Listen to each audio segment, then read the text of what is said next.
रामराम मंडळी, मी तुमचा तानाजी हक्के आणि तुम्ही पाहत आहात तानाजी हक्के युट्यूब चॅनल. तर मंडळी, सध्या महाराष्ट्राच्या राजकारणात रोज नवे भूकंप होत आहेत, रोज नवी समीकरणे बदलत आहेत. पण या सगळ्या गादरगोळात सध्या पश्चिम महाराष्ट्रातून, विशेषतः सांगलीच्या मातीतून एकच नाव संपूर्ण राज्याच्या राजकारणाला ढवळून काढतंय आणि ते वादळी नाव म्हणजेच आमदार गोपीचंद पळळकर. तुम्ही सोशल मीडिया स्क्रोल करा, न्यूज चॅनल्स लावा किंवा गावाकडच्या चहाच्या टपरीवर जाऊन बसा. सध्या एकच विषय गाजतोय की आगामी काळात होणाऱ्या राज्य मंत्रिमंडळाच्या दुसऱ्या विस्तारात गोपीचंद पळळकरांना 100% मंत्रिपद मिळणार. 2024च्या पहिल्या विस्तारात काही तांत्रिक आणि राजकीय गणितामुळे पळळकरांची संधी हुकली होती. तेव्हा विरोधकांनी तोंड सुख घेतलं होतं, टोमने मारले की भाजपने पळळकरांना डावललं. पण विरोधक विसरले की पळळकर हा फटका मारून गप्प बसणारा नेता नाही, तर थेट निवडणुकीच्या मैदानातून हिशोब चुकता करणारा वाघ आहे. नुकत्याच झालेल्या सांगली जिल्हा परिषद आणि पंचायत समितीच्या निवडणुकीत पडळकरांनी असा काही करिश्मा केलाय की मुंबईपासून दिल्लीपर्यंतच्या हायकमांडला त्यांची दखल घ्यावीच लागली आहे.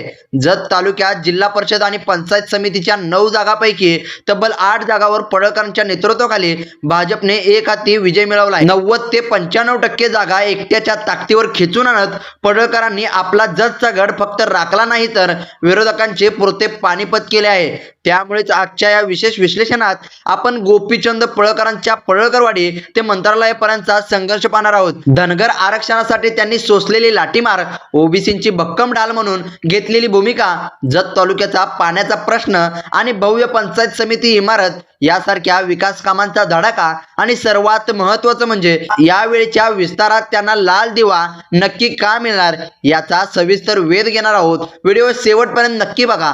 मंडळी, जेव्हा एकदा नेता यशाच्या शिखरावर असतो तेव्हा लोकांना वाटतं की याला सगळं आयतं मिळालं. पण गोपीचंद पळळकरांचा प्रवास काट्याकुट्यांचा आणि रक्ताचा घाम घालणार आहे. आटपाडी तालुक्यातील पळळकरवाडी हे त्यांचं मूळ गाव. कोणत्याही प्रकारची घराणेशाही पाठीशी नसताना, कोणत्याही राजकीय गॉडफादर नसताना, एका सर्वसामान्य शेतकरी कुटुंबातील हा तरुण आज महाराष्ट्राच्या पटलावर चमकतोय. पळळकरांच्या राजकारणाची सुरुवात कॉलेज कट्ट्यावरून आणि समाजकारणातून झाली. दुष्काळी भागातील पाण्याचा प्रश्न आणि तरुणांचे हक्क यावर त्यांनी सुरुवातीला आक्रमक आंदोलन केली. अन्याय दिसला की धावून जाणे हा त्यांचा स्वभाव. यामुळे सांगली सातारा पट्ट्यातील तरुण वर्ग त्यांच्याशी जोडला गेला. पुढे राष्ट्रीय समाज पक्षात म्हणजेच रासप पक्षात महादेव जानकर यांच्या सोबतीनं त्यांनी धनगर आरक्षणाची चळवळ मोठी केली. 2014ला खानापूर आटपाडीमधून त्यांनी पहिली विधानसभा लढवली. तिथे पराभव झाला असला तरी त्यांनी घेतलेली मतं प्रस्थापित नेत्यांची झोप उडवणारी होती. त्यानंतर त्यांनी भाजपमध्ये प्रवेश केला. देवेंद्र फडणवीस यांनी त्यांच्यातील मास लीडर ओळखला. 2019च्या निवडणुकीत पक्षानं त्यांना थेट बारामतीत अजित पवारांच्या विरोधात मैदानात उतरवलं. सिंहाच्या गुहेत जाऊन पवारांना त्यांच्याच बालेकिल्ल्यात घाम फोडण्याचं धाडस पळळकरांनी करून दाखवलं. या निवडणुकीने गोपीचंद पळळकर हे नाव महाराष्ट्राच्या घराघरात पोहोचलं. या धाडसी कामगिरीनंतर भाजपने त्यांना विधान परिषदेवर पाठवलं. आमदार झाल्यावर त्यांनी महाविकास आघाडी सरकारच्या काळात एसटी कर्मचाऱ्यांच्या ऐतिहासिक संपाचे नेतृत्व केलं. आझाद मैदानावर थंडी वाऱ्याच्या पर्वा न करता कर्मचाऱ्यांच्या पाठीशी खंबीरपणे उभे राहणारे पळळकर हेच होते. या संघर्षाने त्यांना खऱ्या अर्थाने जनतेचा नेता बनवलं. गोपीचंद पळळकरांच्या राजकारणाचा मुख्य कणा म्हणजे धनगर आरक्षण आणि ओबीसी समाजाचे रक्षण. धनगर हा महाराष्ट्रातील अत्यंत कष्टकरी आणि मेंढपाळ समाज. केवळ अक्षरांच्या फेरफारामुळे हा समाज स्वातंत्र्यानंतरही आरक्षणापासून वंचित राहिला.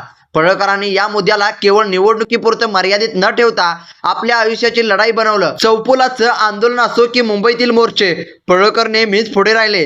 ते नेहमी छातीठोकपणे सांगतात की माझा समाज आधी, राजकारण नंतर.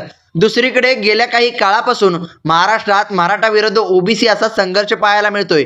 अशा वेळी अनेक बड्या नेत्यांनी मौन बाळगलं, पण पळळकरांनी अत्यंत स्पष्ट आणि धाडसी भूमिका घेतली. त्यांनी सांगितलं की आम्ही मराठा आरक्षणाच्या विरोधात नाही, पण मूळ ओबीसी कोट्याला धक्का लावून देणार नाही. ओबीसीच्या ताटातलं काढून दुसऱ्याला दिलं तर समाज शांत बसणार नाही. त्यांना सरसकट कुणबी प्रमाणपत्र देण्याच्या प्रक्रियेला कडकडून विरोध केला आणि ओबीसी जनमोर्चाच्या माध्यमातून संपूर्ण महाराष्ट्र पिंजून काढला.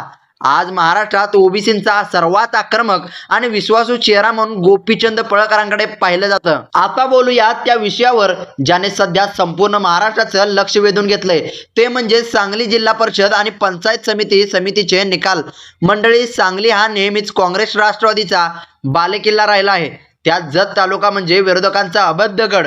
या निवडणुकीत पडळकरांना राजकीयदृष्ट्या कोंडीत पकडण्यासाठी सर्व विरोधक एकवटले होते.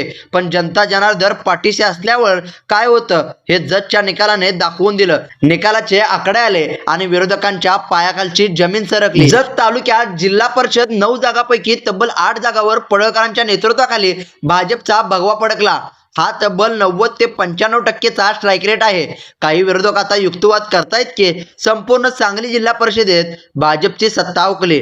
पण त्यांना आमचं उत्तर आहे की पडळकरांकडे ज्या जतची जबाबदारी होती तो गड त्यांनी विरोधकांच्या हाताळावर नाचून खेचून आणलाय आणि पंचायत समितीवर भाजपचा झेंडा रोवलाय. यालाच म्हणतात ना खरा ग्राउंड लेवलचा मास लीडर.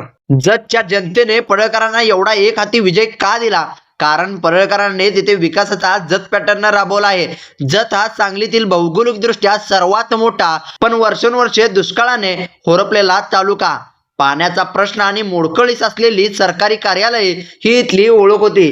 पडळकरांनी आमदार होतात या मूलभूत प्रश्नांना हात घातला. आज जत तालुक्यात अत्यंत भव्य, आधुनिक आणि अद्ययावत अशा पंचायत समितीची प्रशासकीय इमारतीचे काम अंतिम टप्प्यात आहे. लवकरच ही इमारत जनतेच्या सेवेत येईल, ज्यामुळे नागरिकांना एकाच छताखाली सर्व सुविधा मिळतील. याशिवाय जतच्या 65 दुष्काळी गावांचा पाण्याचा प्रश्न मिटवण्यासाठी त्यांनी म्हैसाळ उपसा जलसिंचन योजनेचा निधी मंजूर करून आणला आणि पाणी शेवटच्या गावापर्यंत पोहोचवण्यासाठी स्वतः लक्ष घातले.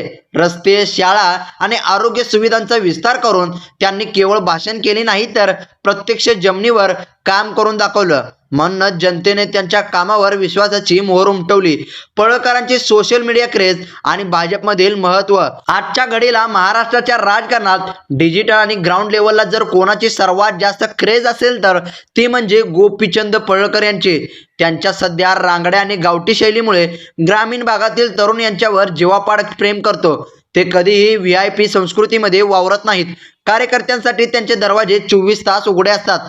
भारतीय जनता पक्षासाठी पडळकर एवढे महत्त्वाचे का आहे याचे 3 मुख्य पैलू आहेत. पश्चिम महाराष्ट्रातील आक्रमक तोप शरद पवार, अजित पवार किंवा जयंत पाटील यांच्यासारख्या दिग्गजांना त्यांच्याच भाषेत चोख उत्तर देणारा आक्रमक चेहरा म्हणून भाजपला पडळकरांची मोठी मदत मिळते.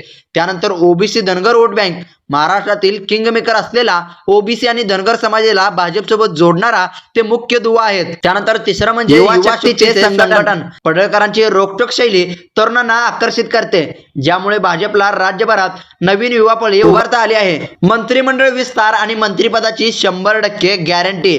आता येऊ या व्हिडिओच्या मुख्य मुद्द्यावर.